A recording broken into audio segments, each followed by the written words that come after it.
So mo niya ako ang eskwelahan. Hindi ako ginabaklay kada adlaw. Tapos man front, so ta sa kilid mag-entrance. So man siya padulong sa ako ang classroom. So baklay rin siya permente. Tapos man yung mga locker sa mga estudyante. Tapos dito ta sa hagdan magbaklay. Napagay koko. Pwede ka mainom dira. Bayad lang ka.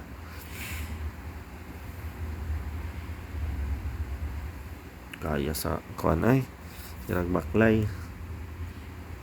Nani gani siya guys. Sige ra kita baklay. Sa kata sa hagdan. Ay, sa iyo man tawa kay tao. Okay, baklay na pod.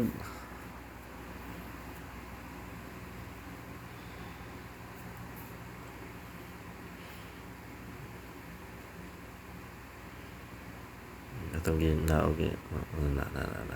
Okay, liko podoy na. Okay, ay libre tubig niya na skilid. CR din na CR.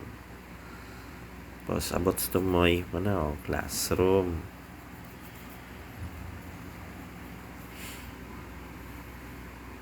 Abri ng mga portahan. Ana akong classroom. Okay, abri na. So, eskwela na ta. Bye-bye.